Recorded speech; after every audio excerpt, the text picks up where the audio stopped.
Sponsorship for Frontiers with Rhonda McBride is provided by Kupik Corporation and Spinard Builders Supply. I kept the most important thing, which was the heartbeats here, you know.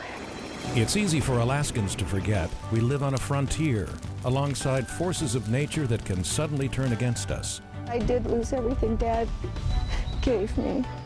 Yet it's how we respond that defines us. Nobody's going to come and save us. This is our community. This is what we have to do as a people, as all of us together. This week on Frontiers, heartache and hope from the front lines. Welcome to Frontiers. As can happen in our state, people can be pushed into frontiers without warning, forcing them to meet challenges they weren't expecting. And such has been the case this week in Southcentral Alaska with 2 disastrous wildfires burning. It's been a week filled with heartache and hope, with so much happening so quickly. So it's worth a look back to understand the magnitude of these fires. We start first with the progression of the Sockeye fire in the Susitna Valley, and then we'll shift to the Card Street fire burning in Sterling. Our Heather Hinsey was in the thick of the Card Street fire earlier this week during an evacuation. Oh, that was terrifying. I was crying, and I didn't want to leave, but yet I know it's the danger. We share stories of survival from the Kenai Peninsula, and we'll turn the clock back to day 1 of the Sockeye fire. From the start, Alaska's frontier spirit of helping others is very much alive and well. And later in our program, Vern Halter will join us. We'll hear his perspective on the Sockeye fire as both a dog musher and a Mat-Su assemblyman. So far, the Sockeye fire has claimed at least 26 homes, more than 7,000 acres. The costs of fighting this fire after just 1 week are now well over $1 million. Another painful and searing lesson for Alaskans about how fast and furious a fire can burn. Sunday, ready or not, the battle begins. Traffic backs up for miles. Even the tourists understand what's at stake. Pretty scary. I can't imagine having to live up there and, you know, coming around the corner like, oh, my house might be gone when I get there. The winds, the parched plants, fertile ground for a wildfire. I've been here a couple hours and it was at 80 acres and now it's up to 200. By late Sunday evening, the number of acres mushrooms into the thousands. The fire jumps to both sides of the park's highway with road closures and mandatory evacuations, no matter how cherished the homestead. It's been there for 47 years. That's where I grew up. So I don't even know if it's gone yet or not. The fire hits at the heart of the dog-mushing capital of the world. I mean, it's such an insane thought that you had to leave them. Dogs, thousands of them in harm's way, what makes the response to this disaster uniquely Alaskan. Mushers helping mushers. Nobody's going to come and save us. This is our community. This is what we have to do as a people, as all of us together. Hope in the heartache of the front lines. On Monday, coming to grips with the unpredictable nature of this fire, seemingly insatiable, it roams in search of fuel and finds it. Spruce, so dry, so quickly devoured, leaving fountains of embers, the wind seems to aid and abet. And with temperatures climbing into the 80s, it's hard to distinguish between clouds of smoke and clouds of dust. The only thing that's clear, a desire to help. We brought some puzzles for the kids to play with. The Houston Middle School becomes a temporary home to hundreds of evacuees. And for the canine evacuees, places to stay as well. Hi, Red. Luke Sampson is a sprint musher. You're at a different place now? Who recently moved to Willow from Kotzebue. Who would ever think that I would tie my dogs here? Here happens to be land around Scott Jansen's funeral home. Jansen, who is a musher himself, understands what it means to uproot a team. Hi there, Coco. Sampson barely got them out. As for his home, he's not sure he has one. You know, I believe in miracles. today is another day. We have breath, and we know we can do what we need to do again to go forward. Here at Underdog Feeds, more help available for displaced dogs. I mean, there's, 400 something dogs here, but you wouldn't know it. They're really, really calm. Dogs and horses too, a Noah's Ark in a sea of fire. From initial reports, at least 15 structures are gone. And in less than 2 days, more than 7,000 acres of scorched and smoldering land. By Tuesday, more aircraft, more crews, a chance to survey the damage. The fire flared up here, jumped both sides of the road, and then we were unable to save this large home that was back here. Willow Fire Chief Malin Green says there's no rhyme nor reason why one home is reduced to rubble, another survives. And the fire department saved my hiney, I'll tell you. Water applied at just the right moment, perhaps what turned this homestead into an island of safety. You should have seen when this fire was off, the animals come out of there into my yard. There was rabbits, there was squirrels, there was foxes. I seen everything in here. You're looking at temperatures 1,800 degrees easy. Many firefighters worked for more than 24 hours straight, protecting the homes of others while flames advanced upon theirs.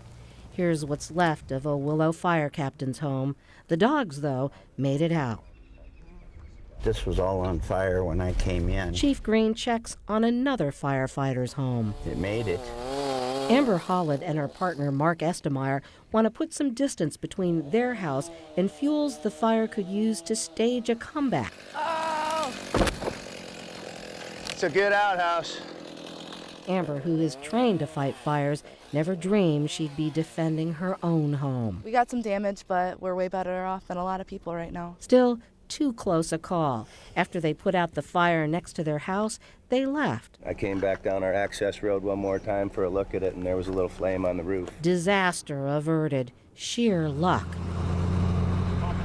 With reinforcements from hotshot teams, crews now try to make their own luck. They fight fire with fire. The strategy? To rob the fire of fuels to steer it away from homes. It's more than worth a shot, a sign that crews may finally have the upper hand. An update on two mushers you just saw in our story. Millie Porsild, who you saw evacuating her dogs, lost her home. Luke Sampson's home, though, was untouched, possibly because he had just put in a turnaround driveway, which served as a fire break. In all, at least 10 mushing families have lost their homes, including Mike and Dee Dee Johnrow and Justin and Jamie High, whose stories are interwoven as they helped each other through this crisis.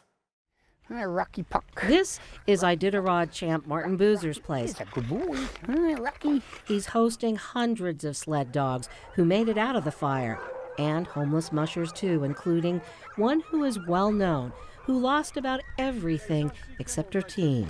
We had puppies to grab and everything. As reporters follow Dee Dee Johnrow around, she doesn't miss a beat. She does what Dee Dee does, keeps going. Not breast cancer, not her father's death, not even this stops her. I kept the most important thing, which was the heartbeats here, I call it playing God. We could only move 20 at a time. In the 1996 Miller's Reach fire, Martin Boozer came close to losing everything. What's the biggest lesson is to be prepared. Are we needed there, Justin? Our interview is interrupted. They're looking like they're in a hurry. Let me find out. I've got to find out if there's an emergency going on. Some hot spots. Justin High, who lost his home in the Sockeye fire and is staying at the Boozers, learns hot spots are reigniting the flames at both his place and at the Johnrows. As Justin returns to salvage what's left, we learn this isn't the first time he and his wife have lost their home. Second time in 6 months. That's what we came up for, to rebuild. And we had the roof on, and we had to evacuate. This photo was snapped just before they cleared out. They had come a long way since December when a fire destroyed their home. With help from friends and family and people they didn't even know, they raised money to build a new house. Now, Justin is in a hurry here so that he can go help Dee Dee Johnro's husband Mike at his place. Justin and his wife Jamie used to handle dogs for the Johnros. That was our famous roadhouse. We built that. We could put 42 dogs inside in comfort in the middle of the winter. For the Johnros, 40 years of accumulation gone. How much can a woman stand? I don't know. I hope more than this. At Martin Boozer's place, Jamie and Justin wonder how much more they can stand. I cannot lose everything again. I'm like, it's not possible. We can't do that. And we did it.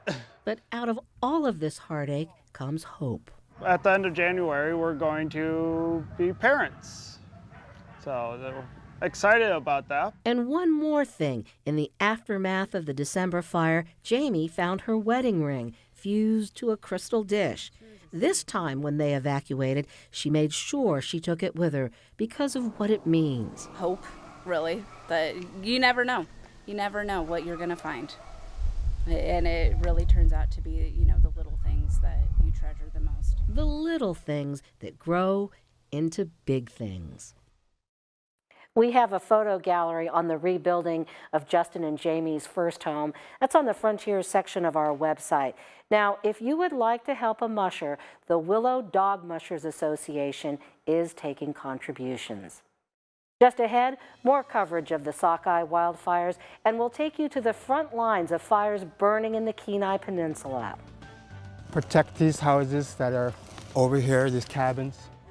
Stories from inside the fire zone. But first, some words of support for those directly affected by the fires.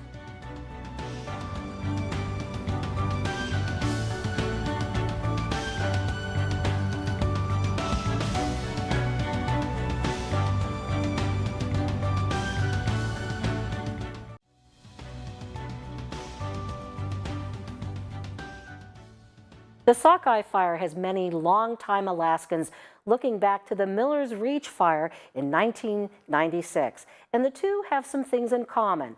Both started on a Sunday. Both forced closures of the park's highway. The Miller's Reach Fire, though, was much bigger. It burned over 37,000 acres, destroyed more than 300 homes compared to the 26 in the Sockeye Fire. Another common denominator, investigators suspect both fires were human-caused. Another striking resemblance, a news conference with two different governors. I just landed from flying over the fire. The crowd waited for a news conference as Governor Bill Walker toured the Sockeye wildfire. A loss almost identical to the scene 19 years ago. This archive footage shows Governor Tony Knowles getting off a helicopter after touring the Miller's Reach Fire, greeted by a group of waiting reporters. And like the Sockeye Fire, fighting the Miller's Reach Fire was also a national priority. We have about 400 people that are committed to the fire. We are mobilizing throughout the United States right now. This has been judged America's #1 natural disaster, and the agencies are responding accordingly. Joining us now, Vern Halter, who can give us perspective on both fires. Vern is also a musher as well as a member of the Mat-Su Assembly. Now, as always, when we see fires like this, you see that the potential is much greater for more loss. I mean, the loss is devastating, but do you think that this could have potentially been a Miller's Reach? Well, the Sockeye Fire definitely had that potential. It got off Sunday afternoon, like you said, very hot, windy conditions, and the conditions leading up to the fire the last 10 days, 2 weeks, was extremely dry, and so conditions were ripe for a fire. I guess the cause of the fire is, human activity. They'll be doing an investigation. Potentially fireworks? Fireworks maybe play in as a factor, but that's yet to be determined. They clearly know it's human activity.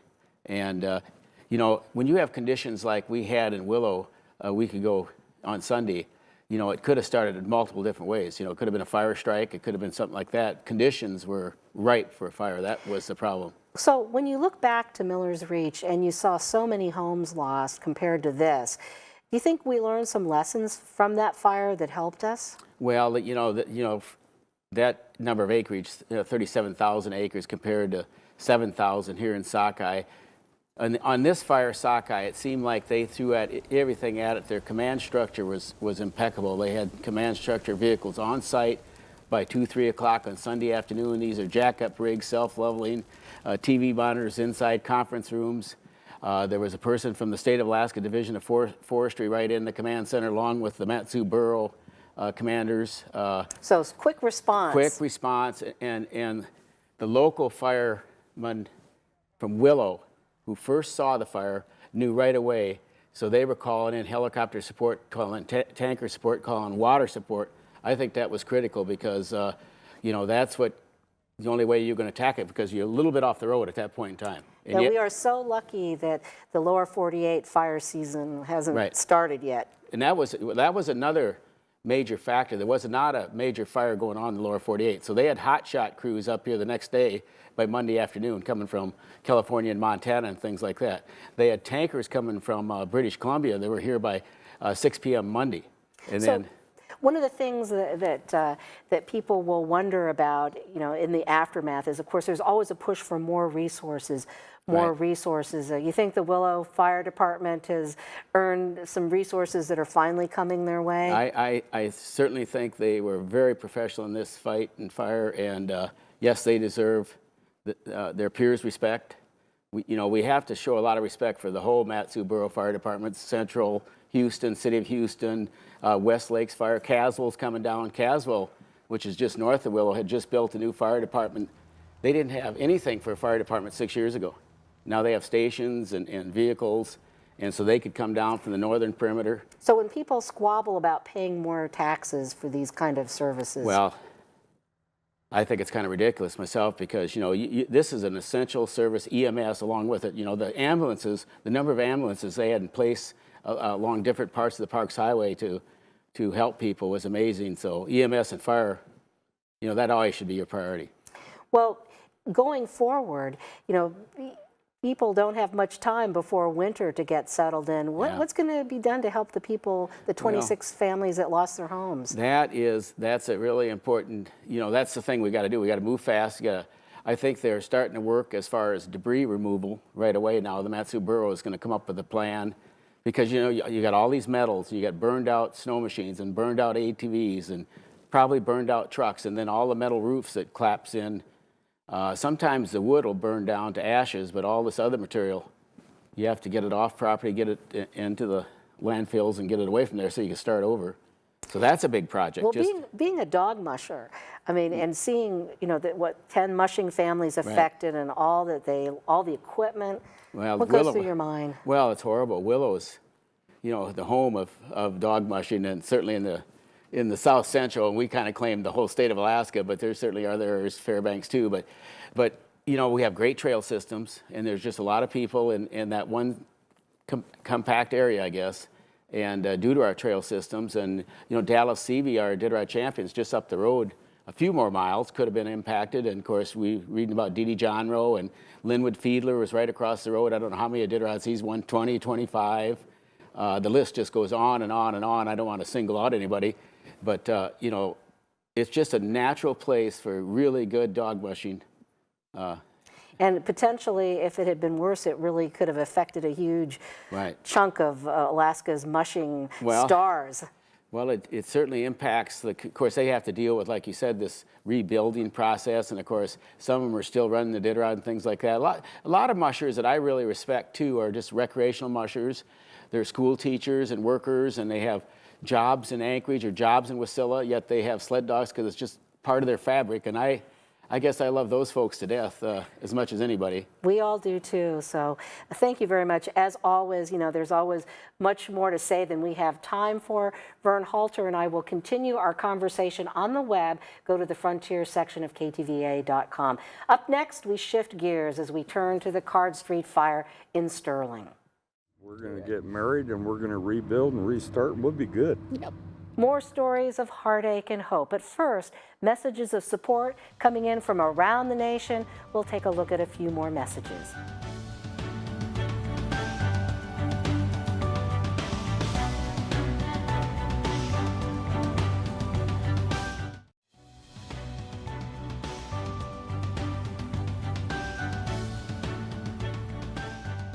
We now turn to the Card Street fire burning on the Kenai Peninsula.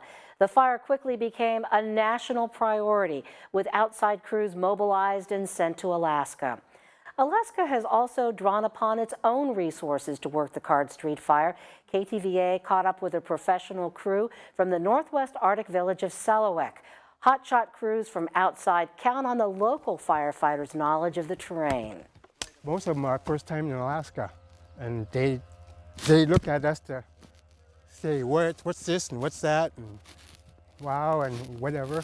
So they really like us working beside them because we know the country. One thing I heard Iditarod musher Martin Boozer say that stuck with me this week, he said, "Don't love things that don't love you back," words that put everything in focus. And as Heather Hensey shows us, those words resonated once again in the Card Street fire near Sterling.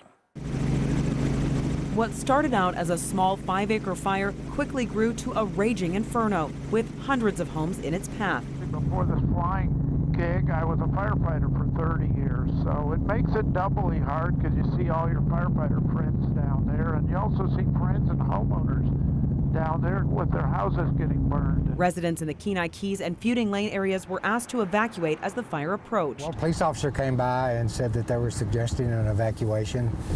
I was watering everything with a hose, trying to just get it wet. It looks a lot different than it did yesterday morning because we came down here yesterday, it was all green. And along the Kenai River, you could see just how close the flames came to some neighborhoods. It was moving rapidly this direction, so we'd evacuated our dogs into the boat. All of our things were in the boat right there, ready to go. Tuesday night, it was Kenai Keys homes in jeopardy as the fire came within just a few yards. Only one building was lost, in part thanks to the residents who stayed behind to protect their homes. Oh, that was terrifying. I was crying, and I didn't want to leave, but yet I know it's the danger. Just helping out another neighbor. We're on the other side of the river, so we're doing pretty good. Even after the immediate danger had passed, neighbors came together to help each other just in case it returned. You know, across the river last year, these guys watched those woods burn, and basically they didn't get affected. We were on the other side of the river last year, and we know firsthand what it's like. Others who lost their homes didn't have to look far for help. The Sterling Community Center stepped in for Robert Hensler and Hope Hunt, who lost their home and her wedding dress for their upcoming nuptials. We can do this together, but if I'd have lost him, and we are, I wouldn't be able to do. We're going to get married and we're going to rebuild and restart. We'll be good. Yep. A community coming together to pull through. For Frontiers, I'm Heather Hensey. We have much more to share with you in our web extras. We'll talk with Jeremy Zidek with the state's emergency division about two important things: how to help and how to get help. Go to the Frontiers section of our KTVA.com website. And now some final thoughts. Sometimes we find our own frontiers, and sometimes the frontier finds you, as is the case of those Alaskans who suffered losses in the fire. Now, we can be part of that frontier by helping in the recovery effort. So from all of us at KTVA, sincere regrets to those who lost all in this week's fire, and sincere thanks to all of those who pitched in to help. You make us proud.